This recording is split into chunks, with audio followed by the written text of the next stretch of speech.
Askotan bigarrenan ez dut hartzen, oraingoan bai.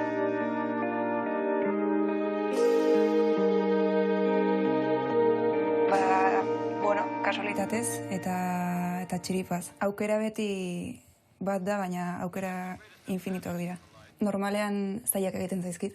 Erabaki zuzen bakarra balin badago, nola dakigu zeinan zuzena ez, eta konflikto interno horretan ibiltzen gara beti. Helburura iristen zerenean askotan helburuaren kontzeptua guztiz aldatuta dago. Zer nahi dugun askotan iruditzen zait, lortzen dugunaren oso bestelakoa dela.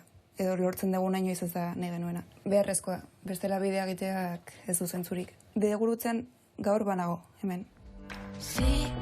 Nisten dudan horren zainari naiz. Nitxikoan unora noa gaur. Zenba denbora behar dugu bakarrik. Zenbatero hartzen duen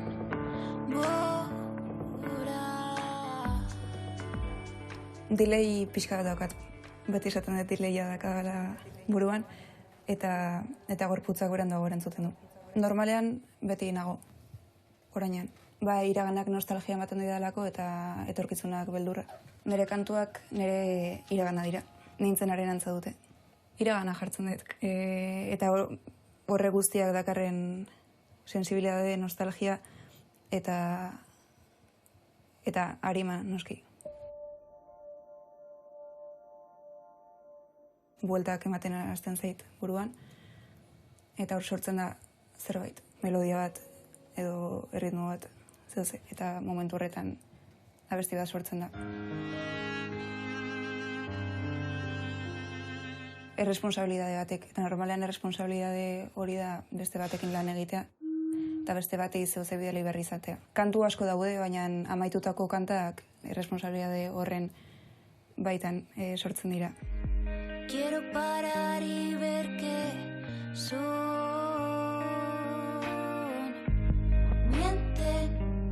Mienten si estás. Mienten si estás.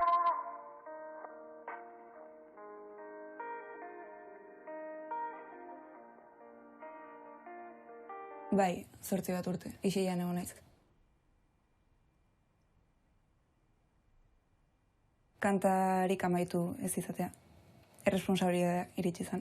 Kanta bat kaleratzeko, jende askorekin eman behar dira pausoak, eta pauso horiek ematera hasi nintzen momentuan konturatu nintzen nola amaitu nezaken abesti bat. Zen ere arazoa zen aurretik ezin ditula abestiak amaitu, eta galditzen ziren hori bukatu gabeak, baina benetan horrela amaitu ditut abestiak. Ze bestela musika infinito irutzen zait. Infinitua bai aukera guztiak dituelako abesti batek edo melodia batek.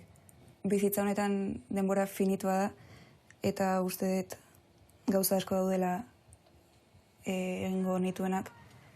Kontzertu bakoitza mundua da, ez? Eszenatokian gustora nagoenean ez dit ezerk pixatzen. Kontzertua bukatzera doanean ez ezakit nola bukatu normalean kontzertu bat. Pertsonak ezagutzen ditugu, beraien beldur handienak ezagutzen ditugunean. Eta nik uste dut dana gaudela beldurrez beteta. Oraintxe bertan? Beldurra handiena desastre naturalei. Uste dut naturak normalean ikusten dugu baina indar gehiago dakala.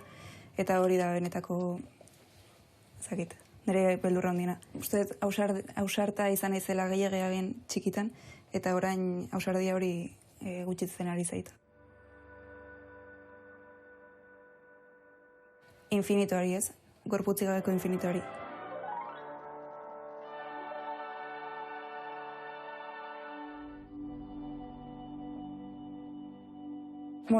Txikitan besarkada asko jasotzen ditun txikian anintzalako. Urte gehiago dituztenak hori baita erabili duten txiki sentitu arazteko. Eta utzi naiz, txiki sentiarazten. Baina ni bakarrik nagoen ez dago adinik, ez dago zenbakirik, eta bakoitzak bere buruarekin egin behar du aurre.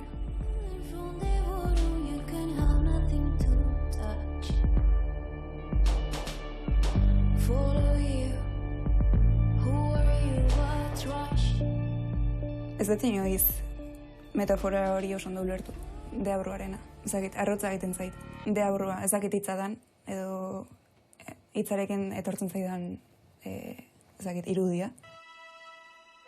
Agian beste deabru bat imaginatu behar dut. Bai. Bai, oraintxe bai, baina betikoa hartzen zait. Kuadro honetan ikuste dut deabrua.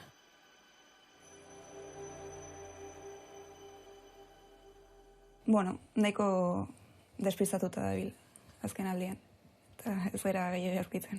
Nik uste dut egunero salduta gaudela guztiok. Kontzeptuiek erlijioarekin oso lotura handi dakatela iruditzen zait, eta nire amonarekin lortzen ditut gehiago, edo bere bizitzarekin. Bueno, ni atletismoan hasi nintzen, eta musika zan ondo egiten nuen zehose, eta atletismoa ez oso ondo. Eta orduan, esan nuen, agian utzi beharko dut, eta musikarekin hasi beharko naiz. Azkenean egiten dugu ondo egiten duguna, eta